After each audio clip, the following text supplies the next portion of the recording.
Hello, friends. Thank you for your kindness in coming today. If my records are correct, over the past 40 plus years, I've had the wonderful opportunity to serve as professor for 346 course sections, and I've met with 7,738 students in those sections, including undergraduate, MBA, and doctoral students. I've often been asked, and quite more frequently in recent years, are you still at AU? We're now getting to the point that remaining with one organization for long periods of time is certainly not the norm. While I understand the change and the reasons for why many careers progress through multiple jobs and with multiple organizations, I must confess that I've begun to feel like I'm a bit of an oddball when it comes to personal career management. I've had the opportunity over the past several weeks to think about this and why I've spent virtually my entire career here at Anderson University. So here is my attempt to explain my choice and my actions. For many years, starting with my undergraduate student days, I've had a special interest in why we work and what we hope to get out of work besides our paychecks. Some of this is grounded in theories of work motivation and satisfaction that I first heard in management classes as a student here at Anderson College. When I was in my doctoral program and developing my idea for my dissertation, which focused on college and university faculty work satisfaction, can you imagine that? I discovered, with the help of one treasured AU faculty colleague, the sociological theory of localism, cosmopolitanism. According to Ginsberg, occupational choice is a lifelong process of decision-making for those who seek major satisfaction from their work. Doyle also noted that vocational satisfaction depends on the congruence between one's personality and the environment in which one works. Well, the social identity theory of localism and cosmopolitanism is one theory which offers insight into this idea of a community of commitment. While this theory was first proposed to explain social behaviors in towns and neighborhoods, it's been adapted and applied to faculty perspectives on work. Cosmopolitans are those faculty whose peers are colleagues across the country who share their specialized fields or specialized disciplines and their scholarly interests in that field. They tend to find their rewards in research and publication and their disciplinary activities, and they tend to think of themselves primarily as somewhat independent professionals and scholars, and secondarily as faculty members at a particular university. Locals, on the other hand, are faculty whose major commitments are to their campuses. They tend to be integrated into the life of the campus community, to focus their attention on teaching and to be concerned with and participating as faculty members at a particular university, and secondarily as independent professionals and scholars. The cosmopolitan faculty member may say, I am a chemist, I'm an economist, I'm a scholar in English literature who serves as a faculty member at a particular university. The local more likely will say, I'm a professor at my university. I happen to teach chemistry or economics or English literature or even business management.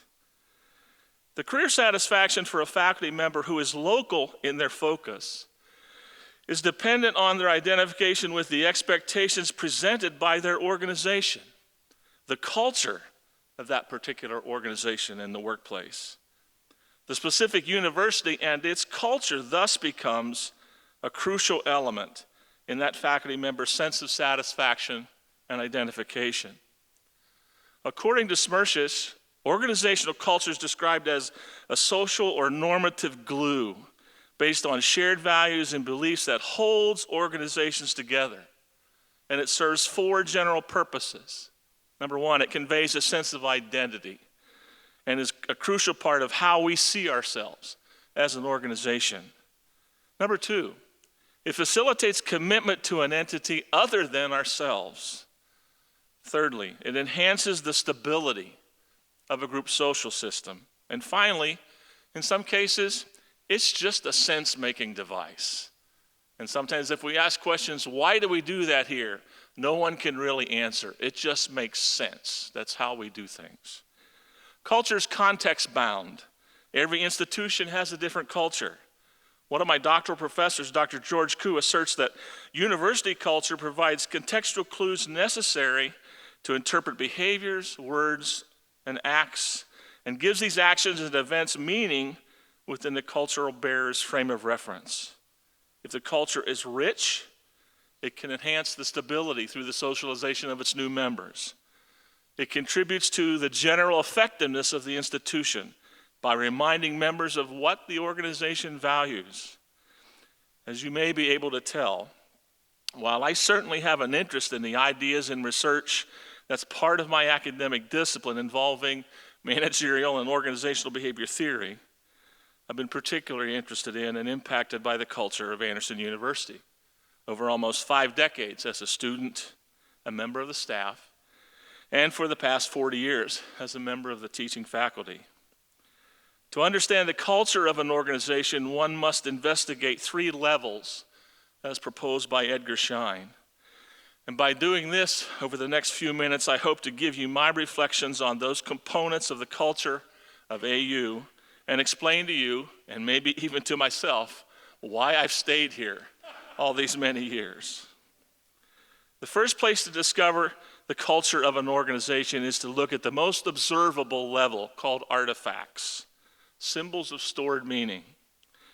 Within this first level, there are several categories that may provide clues as to the shapers of a culture and those events that help with understanding of that culture.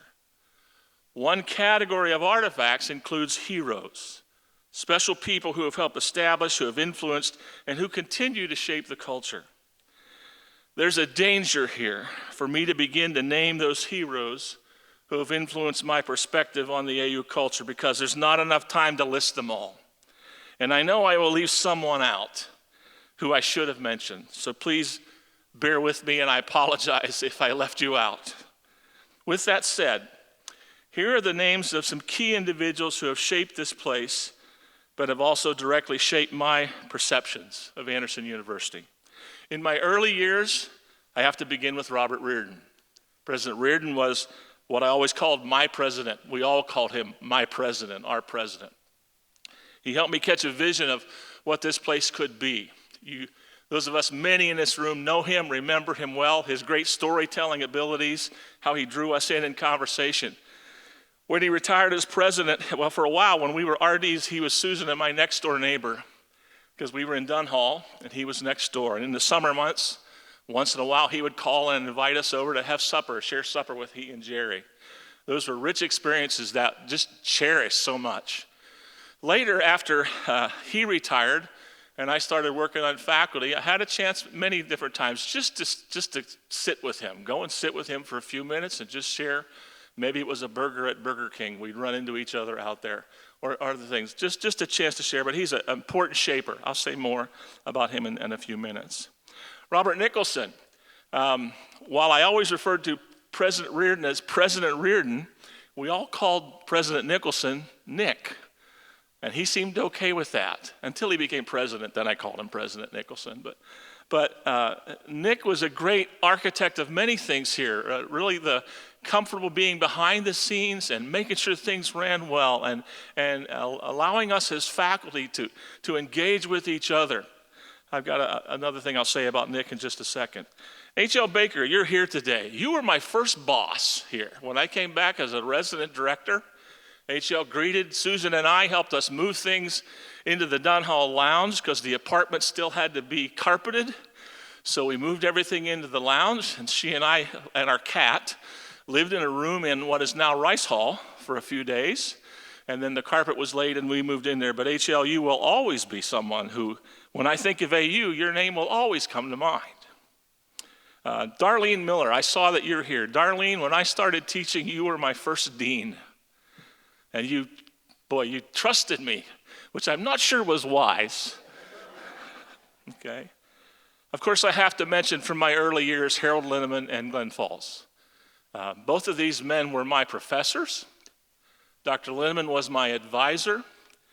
And when this, I'll use an old Pennsylvania phrase, when this young snot of a kid started to talk about ideas that he could be a professor, those two didn't laugh. They said, well, we're interested if you are. Now you've got to think about grad school and there's some things, but we want you to keep in touch with us. Let us know where you are and what you're doing. Well, I wasn't gone very long, 1 year, but kept in touch with them. And they both granted me, and I'll forever be grateful for the opportunity, to come on while I was an RD to teach one class in several semesters, to say, in Harold's words, to see if we like you and if you like us, and if you like to do this. So they let me do that. And then I transitioned immediately into the full-time role after that. As a new faculty member and as my career progressed, I had many lunch colleagues for many years. First in Decker Hall third floor faculty lounge until that was converted to offices. And then we switched over to the School of Nursing conference room.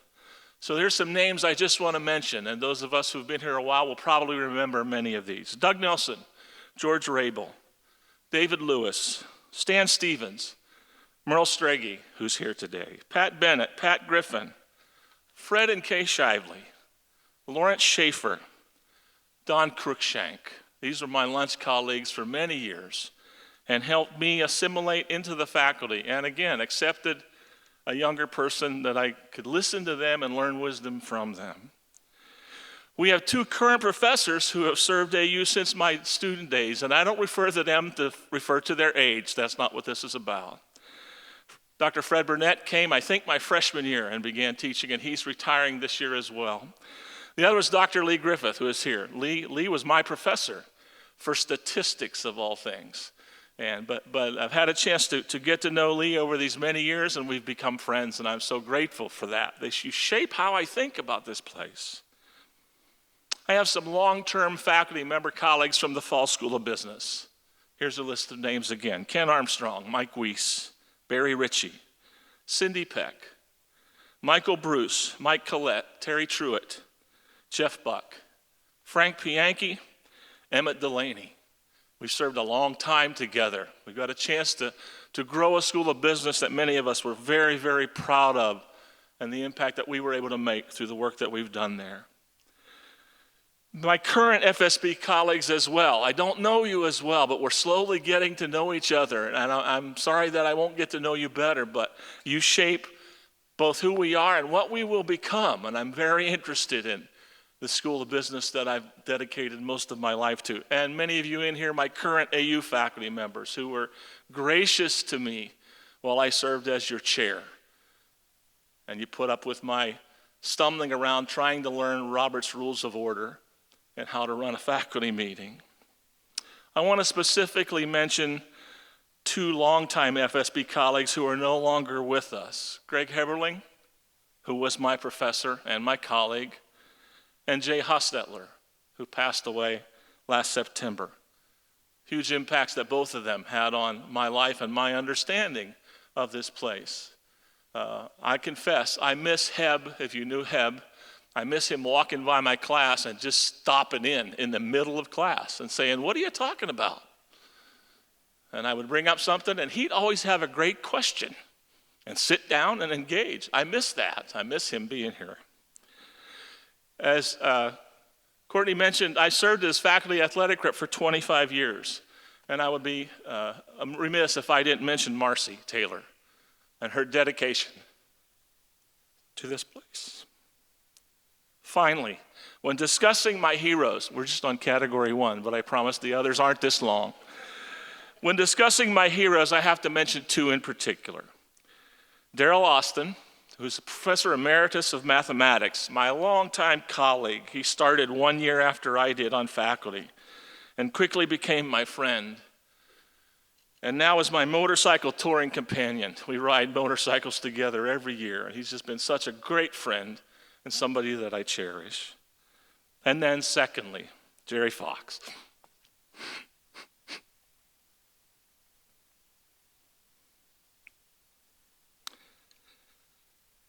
I swore I wasn't going to do that, but you know me well enough to know that I was someplace. So, Professor Emeritus of Management and Global Business. Jerry, we've lived in the same house as undergrads. We've sung in churches from Boxley, Indiana, to Daytona Beach, Florida, to Manila, Philippines. We attended Mass at Notre Dame in Paris on a Friday night and worshiped in Westminster Abbey in London the next Sunday morning. We celebrated the births of our children, our grandchildren. We've mourned the loss of a parent or parents. We've worked together here at AU from our early 20s to our mid-60s. How did we get so old, Jerry, so quickly? I can't thank you enough for all you've done with and for me. Thank you. Heroes matter. Heroes matter. A second core of artifacts, we're still on the artifacts, are rituals and the meaning associated with or learned from them. Some past examples from my student days. President Reardon's Let's Go Neighboring, or what we affectionately called the Uncle Barney story, in every Christmas chapel for 25 years. And Josh, I understand you read this last year. Was that correct? Yeah, he read that story. President Nicholson's Choice that we always sang, Great is Thy Faithfulness, as the opening hymn in the first chapel of every year. Remember that. Long term, there's some rituals from my student days that still continue. Luminaries at homecoming, with gathering at Helos that got added later when Helos was constructed. Candles and carols. The honor aisle at commencement that we as faculty have fought so hard to keep in place, even if it delayed the start of commencement, because we wanted to take the time to say goodbye and offer hugs to our graduates. Christmas caroling together in Decker Hall during the last week of fall semester. Those are all rituals that have shaped who we are and certainly have influenced me. We have some new examples too, ones that have been introduced recently that I think have and will continue to have impact. The faculty picnic at the president's house after the fall faculty sessions. That's important. Illuminate, which we've done for 2 years now during the Christmas holidays, where we light up the campus. And finally, maybe most importantly, the $2 faculty staff lunch on Fridays in the marketplace, which has for many become a very important segment of their week. A third example of artifacts are stories. I would encourage you, if you have never done this, to go onto YouTube and to do a search for Robert Reardon's Holy Places. Those of us who've seen those, before President Reardon passed, we asked him to go around campus and find 10 places that he considered holy, either specific buildings, specific things, or just something that happened in that locale. I recommend you view these if you want to know the story, much of the story of our history. They're important things, and I pray we don't forget those. The eternal flame, the story around that. From President Morrison's not going to let these lights go out story, which is part of that video, to lighting the path, our centennial theme. You get the theme? The lights won't go out, so we're going to put little white sacks with sand and a candle in every homecoming. We're going to light the path, and then we're going to have an art faculty member design an eternal flame. To me, it continues that theme about light and the sharing of light. To take that one step further, there's always been some controversy around the name of Helios. Helios was a Greek god. Why do we have a symbol in the middle of the campus dedicated to a Greek god? But the emphasis here is light. But there's another part of that sculpture that I think we might forget. I remember Ken Radane, who designed the base. Arlen Bayless designed the sculpture, but Ken Radane designed the base to be 3 interlocking circles to symbolize the Trinity. That light that we want to think about comes from the Father, the Son, and the Holy Spirit. So the next time you go by there and see those circles, don't forget that symbolism that's there and how important that is. Names and stories behind them.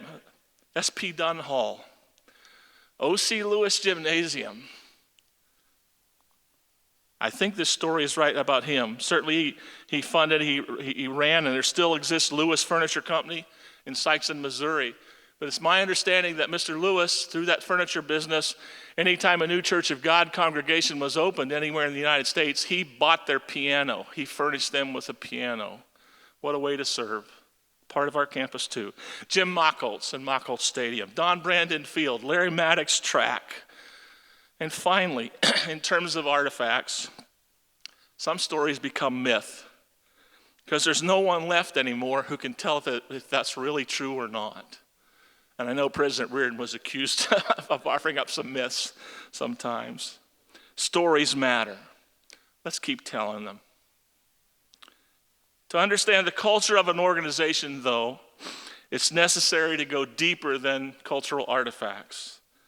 Level 2 are the values held by that organization. And ideally, if the culture is rich, then the values that are espoused and spoken are also values that we live out as members of that culture. Cultural values are widely held beliefs or sentiments about the importance of certain goals, certain activities, relationships, feelings. Our AU-specific espoused values include excellence, integrity, and responsibility. Those are worth pursuing. Many educational institutions have those. That doesn't make them less important. But we have two that I think are very unique. Servant leadership. Many places have values of leadership. We've chosen to ground ours in the 5th chapter of Matthew, that those who would be the greatest among you must serve and serve each other. The notion of leadership as a servant. And then the one I've never seen anywhere else, generosity. Generosity of time, of spirit, of money, of faithfulness, of friendship. Two worth planting our feet in and figuring out how to live out. Historically, I think, too, our roots in the Church of God and two of its central values of holiness and the unity of believers, I think, have also shaped and influenced who we've been, possibly who we still are, and I hope who we hope to be. We don't talk much about holiness these days, but I'm reminded of the beginning words to the 2nd stanza of the Church of God Heritage song, Child of God. It says, "Let a holy life tell the gospel story. A life well lived preaches pretty well." On the corner of College Drive and University Boulevard, sorry, I skipped a page. Something to continue. For unity. I remember President Nicholson's use of this word when he was proposing that Anderson College become Anderson University. He carefully explained that he hoped we could grasp and live with unity of purpose in the midst of diversity within our academic disciplines and thus become a true university. Wordsworth and values worth pursuing. Finally, the deepest level of organizational culture includes the basic assumptions and belief, the core of the culture. These are learned responses often identified and often only identified when there are threats to corporate survival. In a rich culture, these exert a powerful influence over what people think about and what they perceive to be important, how they feel about things, and what they can and cannot do. Our AU mission statement says to educate for a life of faith and service in the church and society. On the corner of College Drive and University Boulevard is an artifact known simply as the Rock. According to the history and the story, it marks the spot where Enoch and Noah Byram knelt and dedicated the land they observed and hoped to purchase to God and to service for him and his kingdom. The company they represented, the Gospel Trumpet Company, later Warner Press, still exists, but it no longer operates on these grounds. The church body which they represented, the Church of God, its executive offices, the gathering of the North American Convention, what many of us would call camp meeting, still exists, but it's no longer on these grounds. Anderson Bible Training School, which began offering classes to employees of the Gospel Trumpet Company, which became Anderson College, and now Anderson University, still exists. And we're the remnant that's still here. We've intentionally stated recently that we desire to refocus and reemphasize and continue to be Christ-centered as a basic assumption of our culture. I'm convinced that being Christ-centered in this era will make us increasingly countercultural, with potential pressure on us from entities like the federal government in terms of financial aid policy or tax exemption status, or from the NCAA, and whether or not we will be permitted to emphasize our understandings of Christ's teaching and lifestyle expectations of each other and still be a member of that organization. Will we hold on to this basic assumption, this core of our culture, that our work is dedicated to God in this place? As an alum, I pray so. And as a retiring faculty member, I certainly hope so. Finally, culture shows up in language that we use with each other. And I have two phrases that you all know well. As our history tells us, we are orange and black because we were once tigers, the Anderson College Tigers. And the student body of that era said, that's not biblical. We need a different mascot. Why don't we become the Ravens, based on the Old Testament venue of ravens providing nourishment to Elijah when he was fleeing from Jezebel and Ahab. We have a phrase out of there that became the title of our fight song, and you know it. Say it with me. Soar, ravens, soar. That's the long-standing language. Now there's a newer one that's been around a couple years, and I want to conclude with this. You'll see students walking across campus with 4 letters on their shirts. GBGR. Those of you that know what that means, state it with me. God bless, go Ravens. May it be so. Thank you.